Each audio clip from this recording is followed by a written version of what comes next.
Bonjour à tous. C'est bien, je passe plus tard que l'an dernier. Ça m'a laissé un petit peu plus de temps pour me préparer. Alors, je m'appelle toujours Marc Chevaldenet. J'avais pas trop le temps de faire la slide de présentation. J'ai repris celui de l'an dernier. C'est à peu près encore bon. Bon, je fais toujours du vélo. J'aime toujours les vampires irlandais. J'ai toujours des étudiants qui dorment en cours. Je crois que je l'ai vu passer. J'ai toujours mon chat qui m'empêche de dormir. Alors, le bouquin, je l'ai lu.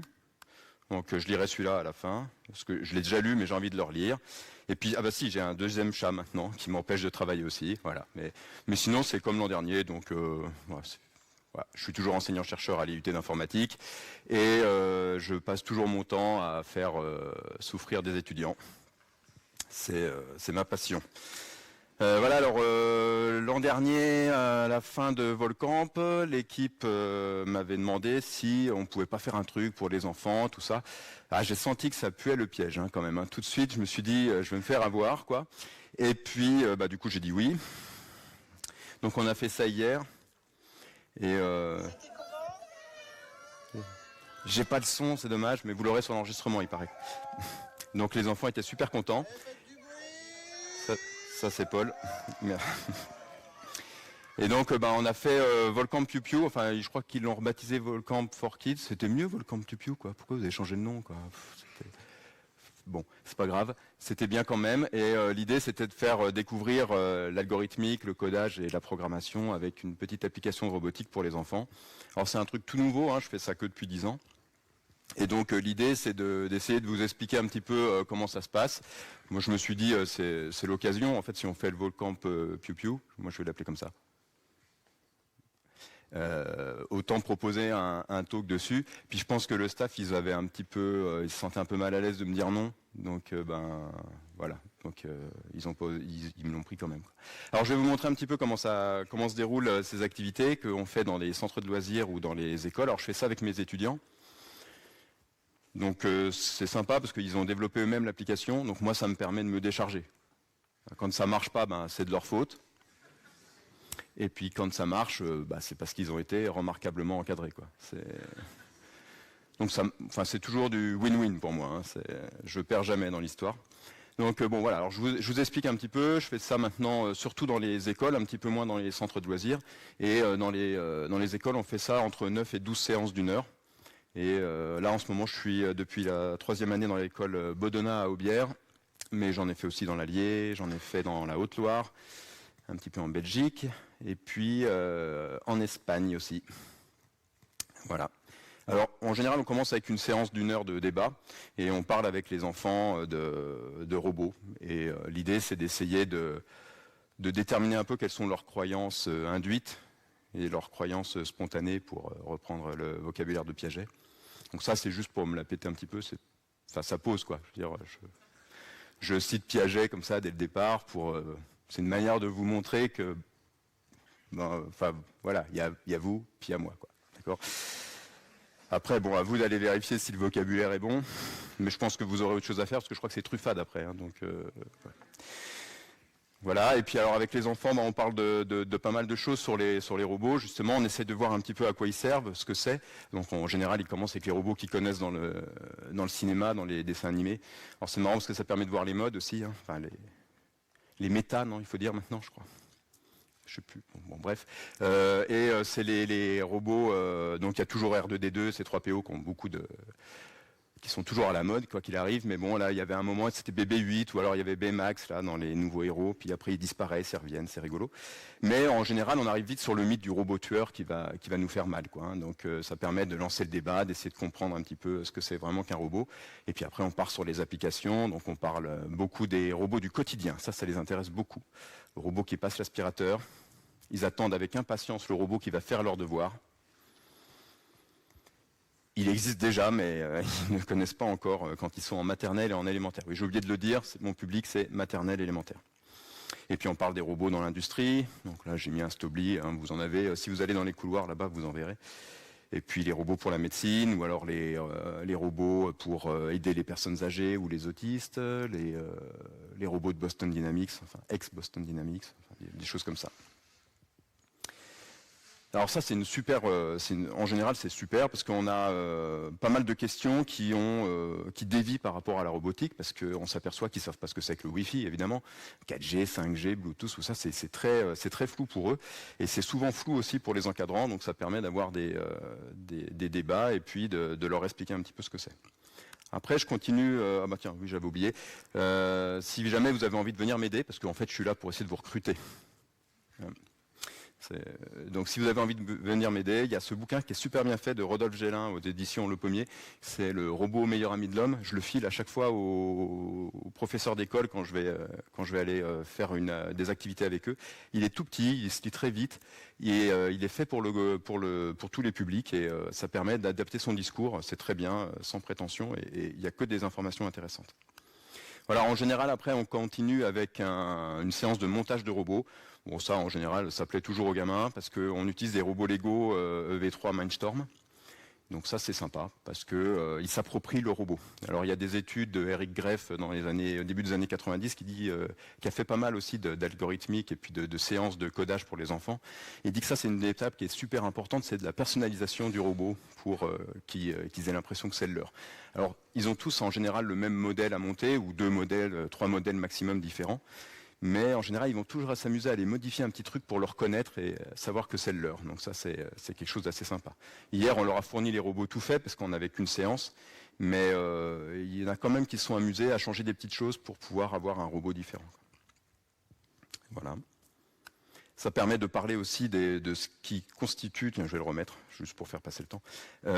Ça permet de parler des éléments constitutifs d'un robot. Donc moi, je leur divise en 4 catégories pour simplifier. Donc je leur dis qu'il y a les effecteurs, hein, tout ce qui est moteur, mais aussi sortie son, choses dans le genre. Les capteurs, donc capteurs de proximité, capteurs de couleur, sonde de température, micro. L'ordinateur.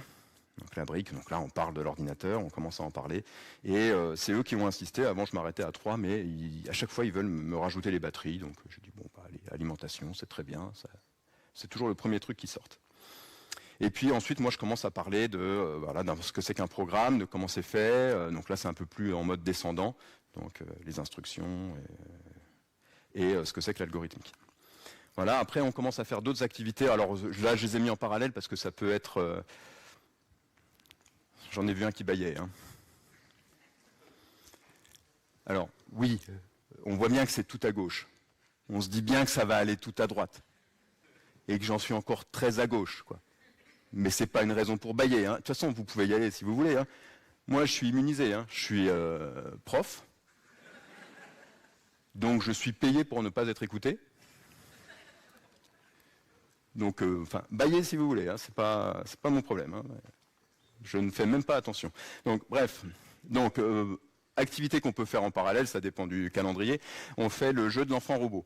Donc là, ça c'est un jeu qui est assez sympa parce que je leur donne des exercices. Ils doivent écrire un programme, ils inventent leur symbole au début.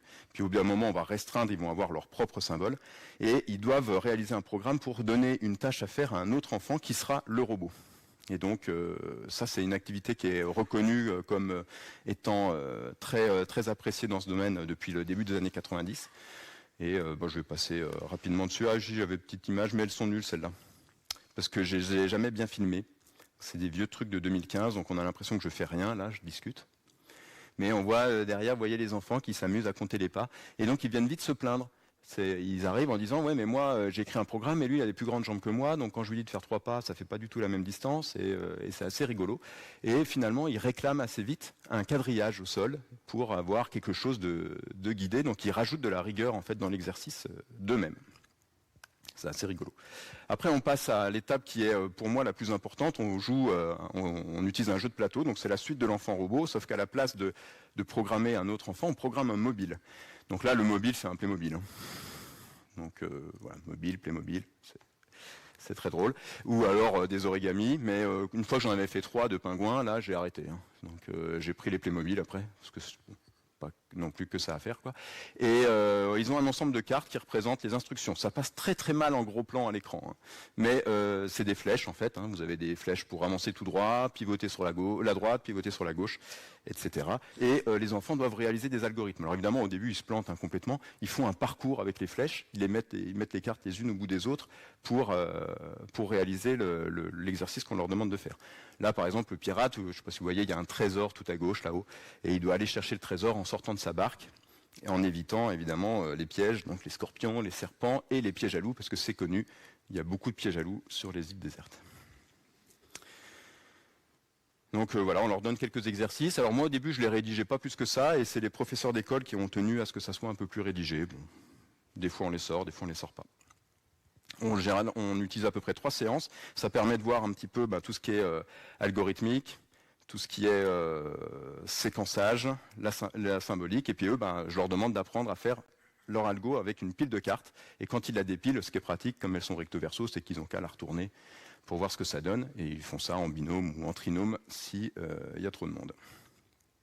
Donc ça, en général, ça permet de commencer en mode débranché. Il n'y a pas d'ordinateur. Ça, pour moi, c'est quelque chose d'important aussi, d'avoir un ensemble de séances sans ordinateur, totalement débranché, déconnecté, pour qu'ils puissent apprendre les bases. Dès qu'on sort le robot, si les activités en général où on sort le robot trop tôt, les enfants se jettent dessus, ils n'écoutent plus rien, hein. Donc le robot souffre, mes oreilles aussi, et ils n'apprennent pas grand-chose, quoi. Voilà. Donc l'idée, c'est de leur apprendre déjà les bases. On peut aller jusqu'aux boucles avec ces exercices-là, donc on leur introduit les boucles. Alors pas des boucles forts comme vous avez l'habitude d'utiliser, mais pour l'instant on ne met pas vraiment de paramètres, mais ils apprennent à répéter quelque chose, et en moins de 3 séances, ils arrivent à faire des boucles de boucles. Et puis certains vont jusqu'au si sinon ou autant que, et donc en 3 séances de un petit peu moins d'1 heure, en CP c'est pas mal. J'ai eu je me souviens particulièrement par exemple d'une petite fille de 4 ans qui était en moyenne section. J'avais l'impression qu'elle ne suivait pas, elle était assise là, elle regardait ailleurs, et puis je lui ai dit tu veux pas participer? J'attends que les autres aient trouvé, parce que je me dis bon, elle se fout un peu de moi, quoi. Donc elle se la pète un petit peu quand même. Donc je lui dis parce que tu veux me montrer ce que tu as fait? Bon, si tu veux. Bon. Je dis vas-y. Et alors elle tourne le dos au plateau, elle n'avait pas les cartes, et elle me dicte l'algo qu'il faut faire. Et il y avait 0 faute, quoi. Donc c'est quand même sympa, quoi. Et dans ce genre d'anecdote, alors quand je introduis les boucles, je leur dis pas comment on va les représenter avec les cartes, je leur demande d'inventer une carte magique qui leur permettrait d'utiliser moins d'instructions, et qui n'est pas une instruction de déplacement. Et il y en a toujours, tous les ans, j'en ai qui m'inventent une instruction qui permet de faire des répétitions. Alors, soit ça va être une petite boîte, ils me disent on prend une boîte, toujours une boîte, toute petite boîte, on met les cartes dedans, et on écrit sur la boîte le nombre de fois où on répète, et tout ce qu'il y a dedans, on le répète. J'en ai d'autres qui me disent on prend un morceau de ficelle, et le nombre de tours de ficelle qu'on fait autour du paquet de cartes, c'est le nombre de fois où il faut répéter les cartes qu'il y a à l'intérieur. Donc ils inventent des choses, c'est quand même assez rigolo, et en fait ils ont déjà cette démarche-là. C'est pour ça que pour moi c'est complètement surprenant d'avoir... Je ne comprends pas pourquoi après ils ne comprennent pas la boucle while à 20 ans. Ça ne doit pas être les mêmes. Bon, vu que c'était des filles, forcément c'est pas les mêmes, puisqu'elles n'arrivent pas en informatique. Voilà, alors après on a le mode programmation des robots, donc là on ramène les robots, donc là c'est l'euphorie, c'est super, mais en fait ils n'ont plus rien à apprendre, hein. Ils ont déjà tout fait avec les cartes, c'est juste pour le fun, et c'est pour justifier le fait qu'ils soient allés jusque-là, quoi. Alors on fait 3 séances, mais honnêtement on en ferait 2, ce serait pareil, hein. Alors par contre on peut introduire des nouvelles instructions. Tout le travail il a été fait avant sur le jeu de l'enfant robot et sur le jeu de plateau. Mais bon, je vous montre quand même, parce que c'est plus sympa avec un robot. Oh, c'était hier. Mais qu'est-ce qu'il a fait de sa nuit? Bon, donc voilà, ils ont une petite application. Alors on en est à la 3e version, ça c'est la 2e, parce que la 3e marche. Il y a des petits trucs qui marchent pas bien, donc il faut qu'on corrige encore. Mais la première version, on l'avait faite en 2015 avec des membres du staff de Volcamp sur une tablette PC. Ça c'est la 2e version qui était une version Android faite en Xamarin. Et puis la dernière, elle est faite en MAUI, elle sera sur tablette. Les enfants, ils ont un pool d'instructions qui sont en bas. Et puis alors, en 2018, le drag and drop, il était plus dur à faire. C'est accroche un peu, hein, mais bon. Et ils peuvent choisir les instructions et les glisser dans la zone d'algorithme. Enfin, il n'y a rien d'incroyable, hein, c'est du scratch. Hein. Vous avez déjà tous vu ça, mais bon, voilà, c'est hyper simplifié, ça marche à chaque fois, hein, on le sait depuis des années. Et ben voilà, ils ont leur grille, et puis le robot il bouge dessus, c'est rigolo, voilà, on s'amuse bien. Voilà.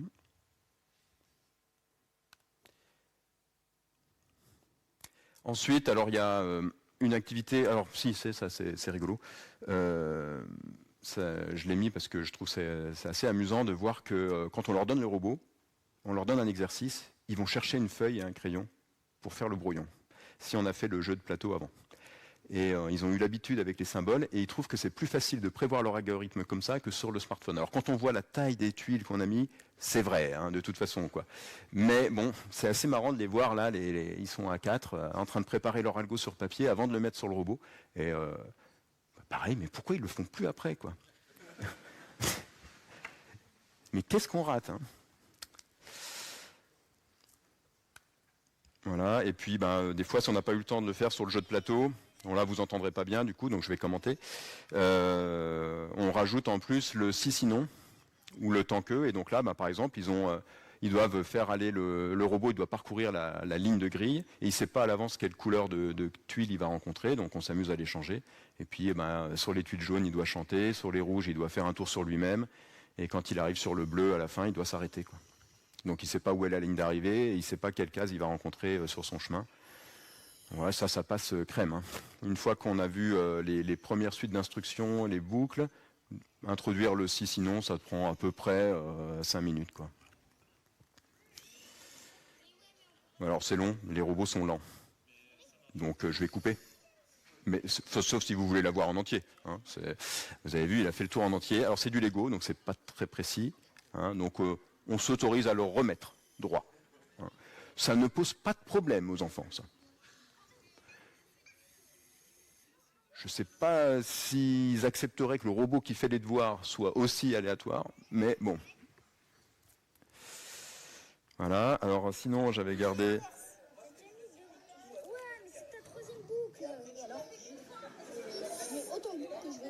Si tu mets 3 boucles, ça te fait 3 trucs. Et alors il faut avec le moins d'instructions possible. Voilà. Désolé, mais là, il ne va pas y avoir beaucoup d'instructions. Alors, il y en a. Bon, alors, je ne sais pas si vous avez entendu un petit peu. Pas du tout. C'est assez intéressant, je trouve, hein, cet épisode, puisque on voit le début du travail collaboratif. Ils s'engueulent. D'accord. Bon. Ils s'engueulent complètement. Et c'est très réaliste, hein. Vous avez le gars qui tient le téléphone, qui ne veut pas du tout écouter la fille à côté qui a raison. Le gars a tort, hein. Je leur avais demandé de le faire en 5 instructions. Il en a fait 8. Elle lui dit, t'es à 8. Et il s'en fout complètement. Et il ne va pas lui laisser le téléphone. Voilà. Donc ensuite, je lui ai dit, j'avais demandé 5. Et il n'était pas content. Voilà. Et ensuite, oui, alors on avait fait un mode entre-temps qui était inspiré de la Tortue Logo dont je parlerai après. Et ce mode-là, il était sympa parce que il permettait de passer du mode carte, du mode jeu de plateau, au mode robot en utilisant le téléphone. Donc ça, c'était la première version qu'on avait faite. Donc il y avait les QR codes en plus sur les cartes, on présentait au téléphone. Et ça permettait de rentrer l'algorithme, vous le voyez, sur la droite qui se met à jour. Les flèches apparaissent au fur et à mesure qu'on scanne les cartes. Donc ça reprenait un petit peu l'idée qu'il y avait sur les tortues de sol où on pouvait mettre des cartes perforées. C'est super drôle, moi j'adore ça, mais en fait ça apporte absolument rien dans l'apprentissage.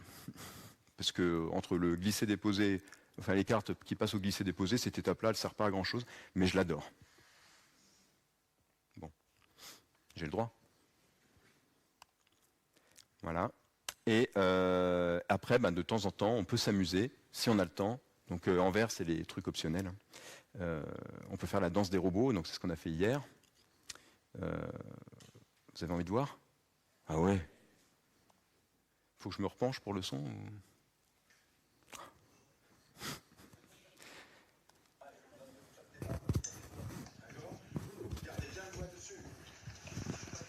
le groupe avant vous est parti. Vous vous préparez, vous êtes prêts à appuyer, vous attendez que je laisse la main.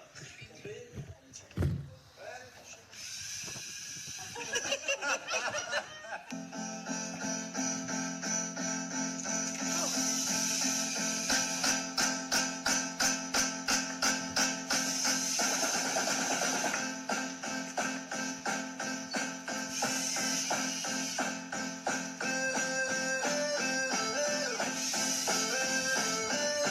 C'est super long. Hein.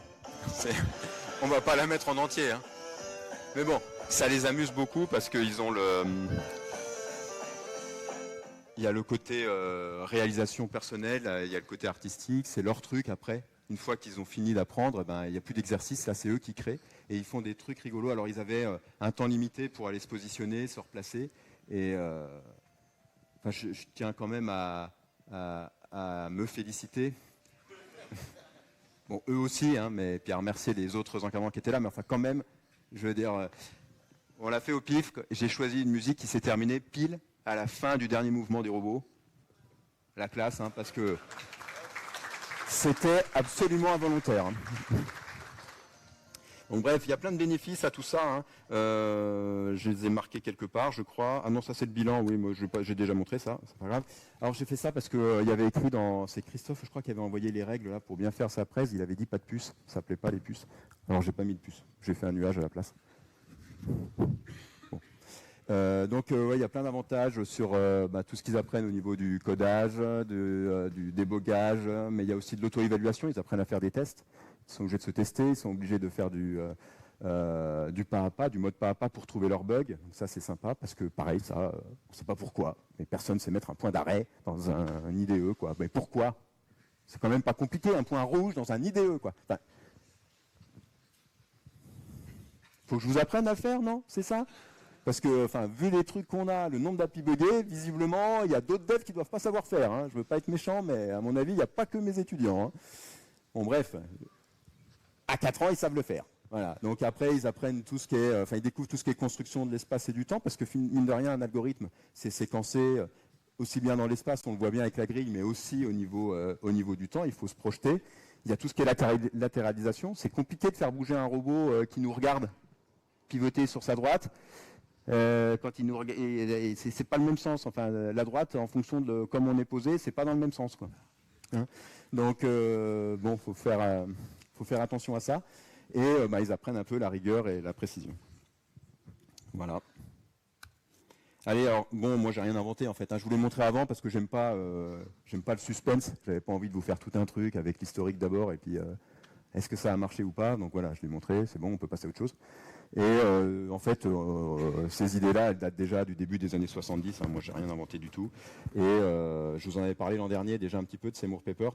Et c'est lui qui avait inventé le logo, qui était plus qu'un langage, c'était carrément une philosophie, le logo. Et notamment, il avait inventé la tortue de sol, là, qui ne marche pas. Voilà, c'est super, mais ça m'énerve. Tant pis, vous l'aurez pas. Si, je vais vous la montrer quand même. Je dois la voir par là. Ouh là là, il y a trop de trucs là-dedans. Où est-ce qu'elle est ? Non, vous l'aurez pas. Voilà. À la fin, peut-être. Donc la tortue, c'était un hémisphère, c'était une demi-boule, hein, qui était au sol, et puis on pouvait la faire rouler de 3 manières. On pouvait soit la piloter, on pouvait mettre des cartes perforées dedans, et on pouvait lui demander de la faire au fur et à mesure qu'on mettait les cartes, ou alors on pouvait lui demander d'enregistrer le programme à l'avance. Et donc on mettait toutes les cartes pour l'enregistrer, un petit peu comme on faisait avec le téléphone et les QR codes avant. Et puis sinon, on pouvait aussi lui demander vous pouvez la programmer avec un ordinateur. Donc voilà, ça c'était un truc assez sympa parce qu'il y avait un crayon, donc on pouvait dessiner des formes géométriques, c'est ce que vous voyez au-dessus. Et les enfants dans les années 70 faisaient ça. Alors après, il a été critiqué au début des années 80, autour de 83, parce qu'il était allé un peu trop loin quand même. Lui, il estimait que ça allait permettre d'apprendre des choses dans tous les domaines. En fait. Je ne sais pas si ça allait permettre aux enfants d'apprendre à faire à manger ou des trucs comme ça, mais en tout cas, lui, il imaginait que ça allait aider dans tout, quoi. Bon, après, on est revenu un petit peu dessus. Donc en 83, tout le monde a commencé à lui taper dessus. Donc en France, c'est arrivé en 85. Une fois que tout le monde disait que c'était pas bien, nous on a commencé à essayer. Et donc il y a eu plein d'autres tortues de sol comme ça, plein d'autres robots. Donc je vous en montre quelques-uns, mais En fait, c'est à peu près tous les mêmes. Hein. Après, c'est la même idée. Celui-là, ce qui est intéressant, c'est qu'il a des boutons directement sur le robot. Donc, il n'a pas de télécommande. On est entre le mode déconnecté et le mode connecté. On est à cheval entre les deux, puisqu'on n'a pas d'ordinateur, il n'y a pas d'écran, mais on a quand même un mobile électronique qu'on peut faire bouger et puis des boutons dessus. Donc là, on peut enregistrer son algorithme, on peut l'écrire directement sur le mobile, exactement comme on fait avec les symboles, et puis ensuite on le lance. Ça s'appelle le Bibot. Je crois que c'est bip, ou est-ce que c'est une abeille?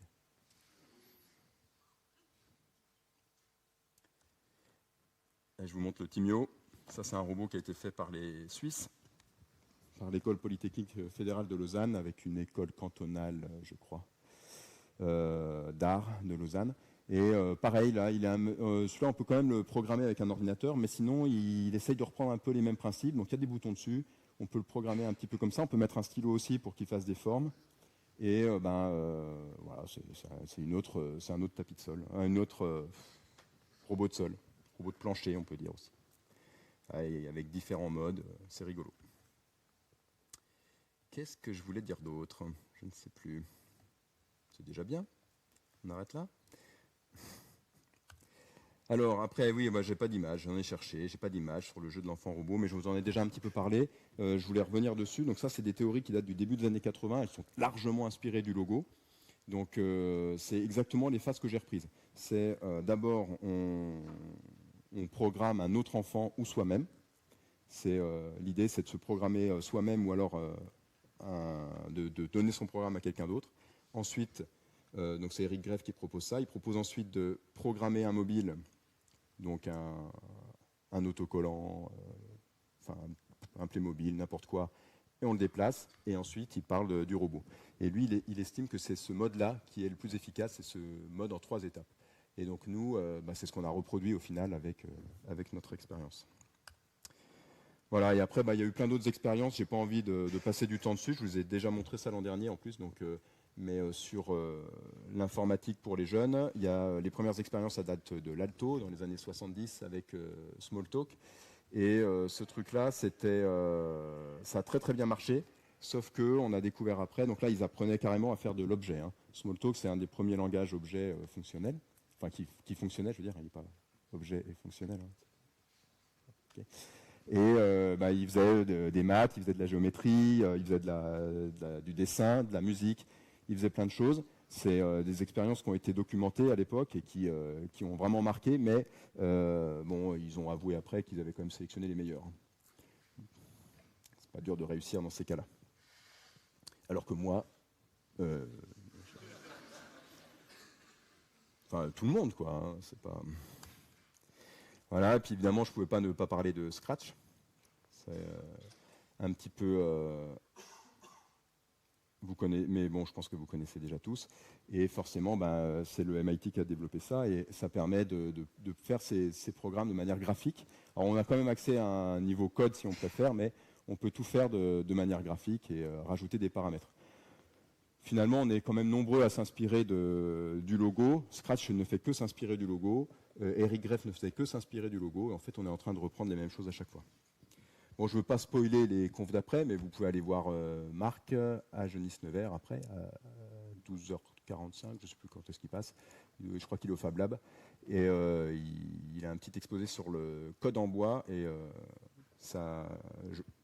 j'en parle pas du coup, parce qu'il va le faire. Et je pense que c'est intéressant parce que vous retrouvez aussi ce mode déconnecté, ce mode débranché, avec quelque chose de tangible. Hein. Vous utilisez directement les briques Scratch, mais en bois. Et ça vous permet de fabriquer vos propres algos aussi. Voilà, et j'avais envie de montrer ce jeu. Je pense qu'il y en a peut-être quelques-uns parmi vous qui le connaissent. Super sympa. Le Turing Tumble. Vous pouvez, avec un jeu de billes sur un plan incliné, les billes elles tombent, et vous devez placer des portes logiques pour réaliser différentes suites ou des opérations, des additions, des multiplications, des divisions, et c'est super drôle.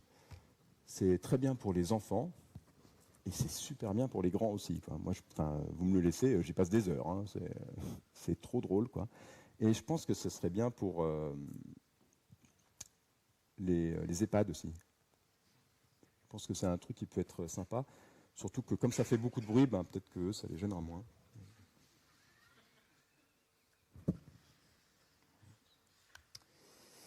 Voilà. Alors, maintenant, je voulais ensuite essayer de voir un petit peu, là je vous ai montré ce que nous on fait, je vous ai montré ce qui se faisait ailleurs, et moi j'avais envie d'essayer de voir un petit peu avec vous si vous ne voudriez pas venir m'aider à faire ce genre d'activité. Hein. Et je vais vous expliquer pourquoi je pense que vous devriez venir m'aider. Hein, Thomas? Je vois que tu as l'air prêt. Tu es prêt? Oui, tu veux venir? Alors, donc je vous montre un rapport là, de l'Académie des sciences qui a un sous-titre qui est intéressant. Il est urgent de ne plus attendre. C'est bien, ils sont réveillés, ils sont prêts. Bon. Je ne sais plus ce que je voulais dire. Ça, j'ai déjà dit. Ça, j'ai déjà dit. Oui, parce que en fait, bon, moi, ce qui m'embête un petit peu, c'est que l'informatique est très peu enseignée aujourd'hui. Enseignée à l'université, mais lycée, collège et école élémentaire et maternelle, quasiment pas. Et on voit qu'il y a pas mal de problèmes à ce niveau-là. Par exemple, est-ce que vous savez qu'il y a une spécialité informatique maintenant au lycée? Vous savez à peu près combien il y a d'étudiants, d'élèves qui suivent la spécialité? Là, 38 000 en France. Vous avez besoin de combien d'informaticiens dans le bassin clermontois par an, de nouveau? Ça n'en fait pas beaucoup en fait. Ça veut dire qu'il y a 4,7% des terminales qui suivent la spécialité informatique. Voilà. Pas mal. Donc c'est pas lourd. Et j'ai voulu voir un petit peu si on avait mieux, parce que quand même aujourd'hui on a tous un smartphone dans la poche. Alors on apprend tous quand même l'histoire-géographie, c'est important. On apprend tous les maths, c'est important. On apprend tous la physique-chimie, c'est important. On apprend tous le français, c'est important. Mais on n'apprend pas l'informatique, ça ne va pas être important. Alors qu'on a à peu près un temps d'exposition aux écrans d'une dizaine d'heures. Il y avait, j'écoutais la radio en mangeant hier et puis en réfléchissant à mon talk, avant-hier c'était.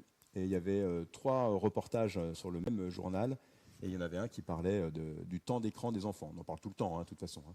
Mais bon, rien que nous déjà, si on ne parle pas des enfants, on est à combien? Nous, on est à peu près à une dizaine d'heures par jour, minimum.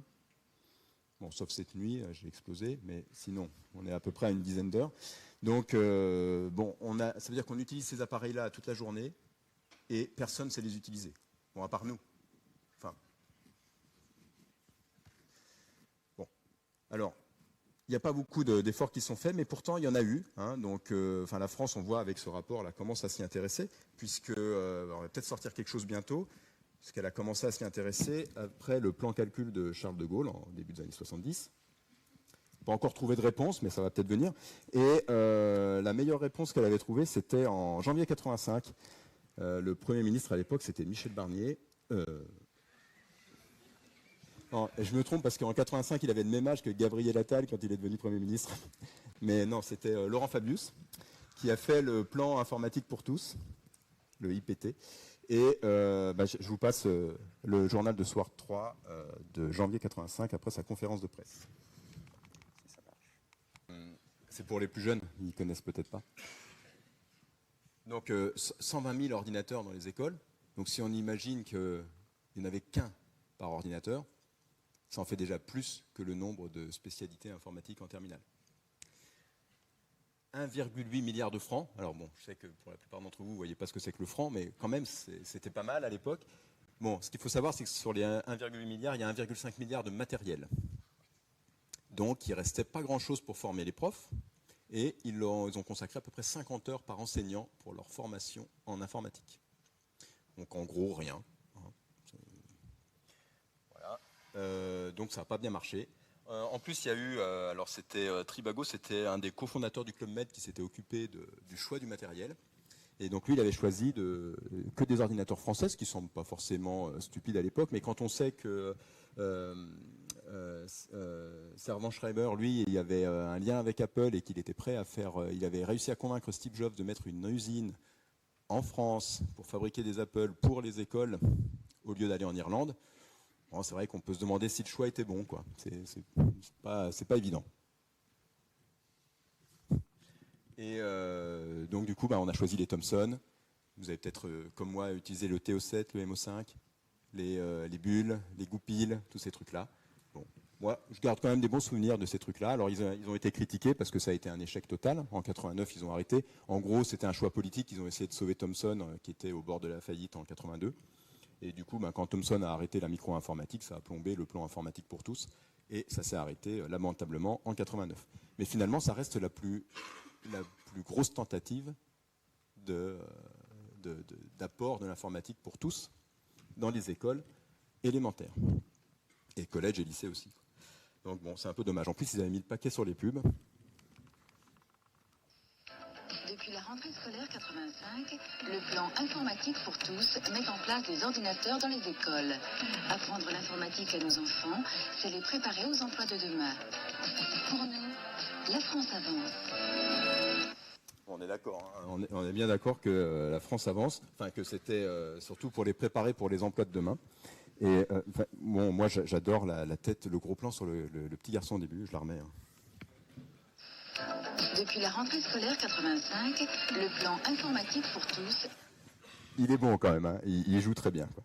Voilà, alors bon, du coup, échec. Alors qu'est-ce qu'il y a eu comme tentative après? À peu près rien. Jusqu'à ce rapport, voilà, donc c'est bien. Alors on va regarder un petit peu ensemble ce qu'il y a dans le rapport, si vous voulez. Il fait 35 pages, vous pouvez le lire, on le trouve en ligne. Il est très intéressant, il est très bien fait. Il y a plein de trucs, je suis totalement d'accord avec ce qu'il y a dedans. Par exemple, oula, c'est long. On voit bien que c'est un prof, hein. Il fait chier que c'est pavé, quoi. Alors, l'Europe et la France en particulier accusent un important retard conceptuel et industriel dans le domaine par rapport aux pays les plus dynamiques, comme les États-Unis et certains pays d'Asie. On est d'accord. Pas de votre faute, hein. Mais bon, le fait est que vous êtes informaticien et qu'on est en retard. Hein. Alors, ce retard est en partie lié aux carences de l'enseignement de l'informatique. Alors ça, c'est de ma faute. Voilà, on en prend tous pour notre grade. Rester longtemps au point mort ou réduit à l'apprentissage des seuls usages de produits de base. Un enseignement aussi limité ne saurait permettre de faire basculer notre pays de l'état de consommateur de ce qui est fait ailleurs à celui de créateur du monde de demain. Bon, on est d'accord, c'est bien, bon constat. Autre constat, la science informatique est devenue une discipline autonome avec ses formes de pensée et ses résultats propres. Enfin, on est content de le savoir, hein, c'est pas trop tôt, mais bon. Alors, il y a des petits passages sur l'enseignement de l'informatique qui sont rigolos. Donc, l'enseignement doit s'adresser d'une part à tous les citoyens pour qu'ils comprennent les mécanismes et façons de penser du monde numérique qui les entoure et dont ils dépendent. On est d'accord? Il y en a partout. Hein, le moindre historien, il a besoin d'utiliser sa base de données. Il fait appel à un informaticien à chaque fois, quoi. Bon. Il faudrait quand même apprendre un petit peu, non? Bon. Il doit s'adresser d'autre part de façon plus approfondie à tous ceux qui auront à créer, adapter ou simplement bien utiliser des applications ou objets de nature informatique, quel que soit leur domaine d'activité. C'est ce que je viens de dire. Il est bien ce rapport. On est d'accord avec tout ce qu'il y a dedans. Un soin particulier doit être apporté à le rendre attirant pour les deux genres. Voilà. Bon, il n'y en a que deux là. Le milieu informatique restant encore trop majoritairement masculin. Mais bon, voilà, déjà, ils ont vu qu'il n'y en avait pas qu'un. Bon. Il peut et doit être commencé dès le primaire, c'est bien, par une sensibilisation aux notions d'information et d'algorithme. C'est bien, là, on va s'en sortir, non? C'est bon. La formation des enseignants est une priorité absolue. Parfait. La feuille de route du gouvernement propose une formation massive d'enseignants aux usages du numérique. C'est bon, on est sauvés. Je vous les fais tous? Ça vous intéresse ou pas? Ouais. Tous les enseignants devront être formés à l'impact de l'informatique dans l'évolution de leur... Je suis désolé, mais j'ai l'habitude d'être pas intéressant pour les gens qui m'écoutent. Mais ça, si ça va, je continue. Hein.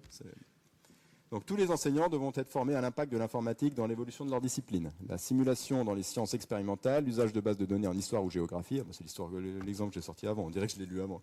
L'analyse de textes en littérature, la traduction automatique, la création artistique, etc. Bon, on est bien d'accord aussi avec ça. Donc tous les enseignants, pas uniquement les enseignants en informatique, tous les enseignants doivent être formés à l'impact de l'informatique dans l'évolution de leur discipline.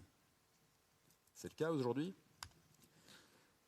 Ah tiens, il parle de vous. Un enjeu majeur, le logiciel. La France reste compétitive en termes de services informatiques. C'est bien, je vous félicite.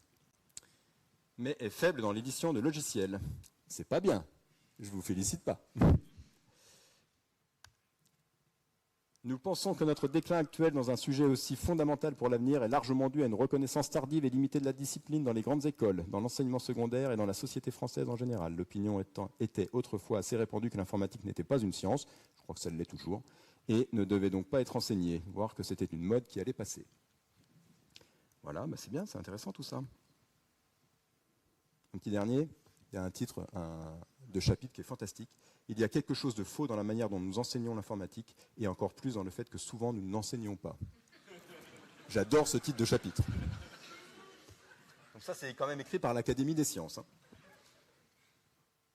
Donc on ne peut pas dire qu'il y en a qui n'en sont pas conscients. On peut juste se demander si quelqu'un l'a lu. La situation peut être inversée en mettant en place un vrai enseignement d'informatique en tant que science et pas seulement usage, conforme au niveau traditionnel de l'enseignement scientifique en France, ainsi qu'à la place de la science dès l'école primaire. Super. Ah oui, j'ai oublié de vous dire de quand datait le rapport. Mai 2013.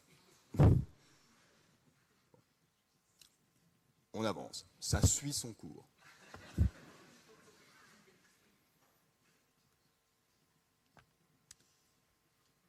Bon, bref, je vais conclure, parce que j'arrive à la fin. Et je voulais vous sortir, moi, les 3 raisons qui sont pour moi plus importantes que les autres. Il y en a plein d'autres.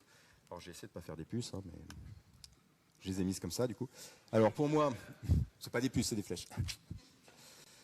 Alors, l'outil informatique est utilisé partout. Il est donc indispensable de le comprendre et de savoir l'utiliser, quel que soit notre métier. Je reprends les idées qu'il y avait dans le... Donc moi, j'en suis convaincu. C'est pour ça que je veux absolument que les jeunes apprennent à utiliser l'informatique dès le plus jeune âge. J'en ai marre qu'ils ne sachent pas utiliser les appareils correctement. J'en ai marre qu'ils ne soient pas conscients des problèmes qu'il y a derrière les applications qu'ils utilisent. Vous les croisez comme moi, les gens, là, place de Jaude ou ailleurs, là, qui parlent au téléphone comme ça, là. Mais il n'est pas là, le micro! Ou alors, ils écoutent comme ça, là. Mais t'es pas obligé de le mettre en haut-parleur. Il est là, le truc, il sort là, quoi. On met un casque. Il est là, le casque. Bon. J'en peux plus, moi, de ça. Ils ont jamais... Enfin, ils savent pas ce que c'est qu'un téléphone. Pas vrai. Il reste combien de temps? Bon, ça va, je peux m'énerver encore un peu. Bon, ensuite, on manque d'informaticiens. Je crois que vous le savez. Il suffit de voir le nombre d'alternants que j'ai casé cette année. On voit bien qu'il en manque. Donc c'est à nous de susciter des vocations, et puis quand on voit qu'il n'y a pas de filles, on se dit qu'on rate un truc, on loupe la moitié des cerveaux. Donc moi, à travers mes expériences dans les écoles là, depuis un peu plus de 10 ans, je peux vous dire que les filles, à partir du CE2, elles savent que l'informatique, ce n'est pas pour elles. Elles le savent. On ne sait pas comment elles l'ont su, mais elles le savent. Donc il y a quand même quelqu'un qui leur a fait comprendre à un moment, quoi. Voilà, et 3e point, c'est un acte militant. Luttons contre la militarisation de nos esprits et la privatisation des savoirs et de la cognition. Je vous invite à lire le super bouquin de Asma Mala, Technopolitique, sur les big tech et leur façon de faire de nous des soldats de leurs outils. Peut-être volontairement ou involontairement, enfin sûrement volontairement.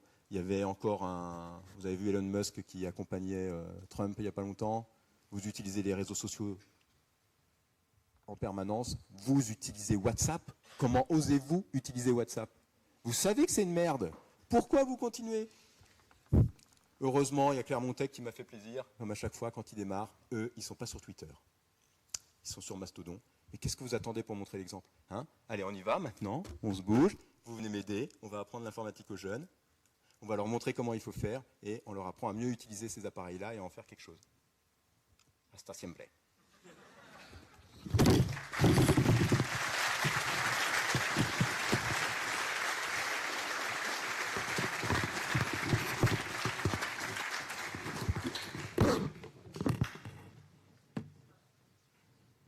Des questions?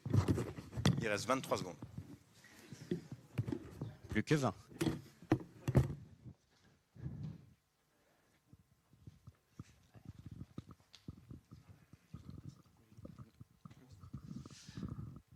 Merci pour la conf. Une question, comment est-ce que tu adaptes tes apprentissages pour les collégiens, les enfants plus âgés qui découvrent aussi, enfin, qui n'ont pas eu d'apprentissage avant, voilà. Est-ce qu'il y a des choses particulières? Alors sur les collégiens, on fait plus que des interventions. Je fais plus que des interventions. Je fais plus d'activités. Aujourd'hui, alors pour vous situer, j'ai regardé avec mes enfants qui viennent de finir le collège et ils sont en train de finir le lycée, donc c'est assez récent, je l'ai vu, ils font que du scratch, enfin un petit peu de quelques mobiles, mais ils font surtout du scratch au collège et ils font du Python au lycée. Moi, ça fait un petit moment que j'ai pas été invité dans les collèges, donc pour l'instant, les seules interventions que je fais, c'est pour faire des débats. Donc on fait des débats sur les discriminations de genre dans le numérique, pour essayer de faire comprendre un petit peu les métiers qu'on peut faire, mais j'adapte pas. Pour moi, ces activités-là, elles sont trop faciles pour les collégiens. Donc c'est pas adapté. Je m'arrête à 11 ans, donc là, moi, mon public, c'est 4-11 ans. Voilà. Pas très satisfaisant comme réponse, du coup, mais... Donc tu avais un peu répondu à ma question, mais je me souviens au lycée, donc la conférence c'est quand même assez grand public dans le sens où tu essaies d'amener l'informatique vraiment pour tout le monde dès le plus jeune âge. Et donc tu disais que oui, en effet, au lycée, ils font du Python, mais pas forcément dans toutes les filières. Et moi, je me souviens que c'était plutôt le Casio immonde sur les calculatrices et qui est une horreur à taper, alors que j'étais dans un grand lycée et que les ordinateurs, c'est pas ce qui manquait. À quoi ça peut être dû le fait de ne pas passer justement donc sur les autres filières que les spécialités numériques, de ne pas aller sur les ordinateurs et de rester sur du matériel quand même assez archaïque? Est-ce que ce serait plus un manque de formation ou un manque de temps ou de budget? C'est un petit peu tout.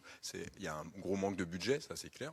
Ensuite, il y a le fait que l'informatique n'est jamais vraiment considérée comme une discipline à part entière. Elle est toujours considérée comme étant un outil pour les autres disciplines, mais elle est rarement considérée comme étant une discipline à part entière. Et du coup, on forme pas des profs spécialisés en informatique. On forme les profs de maths et les profs de techno pour qu'ils puissent faire de l'informatique en plus de leur discipline. Mais il n'y a pas pour l'instant, il y a des tentatives. Hein, on commence à essayer d'en mettre, mais il n'y a pas de cours d'informatique en fait. C'est juste un outil de plus, quoi. Moi, j'ai participé, hein, on m'a sollicité pour former les profs de techno et les profs de maths de lycée. Donc, je leur donne des cours de Python, je leur donne des cours d'objets. Ceux qui viennent, c'est ceux qui sont motivés, donc ça se passe très bien avec eux, mais ils ne sont pas les seuls à devoir en faire et ils ne sont pas formés, mais en même temps, ils n'ont pas le temps. Hein, je ne leur jette pas la pierre. Hein, on ne leur donne pas les moyens d'y arriver. Pour l'instant, ça ne fait pas partie des priorités, quoi. C'est dans les textes, hein, mais dans les faits, on ne le voit pas, quoi. Alors, je suis désolé s'il y a d'autres questions, mais on a un peu éclaté le timing. Je pense qu'on peut remercier Marc.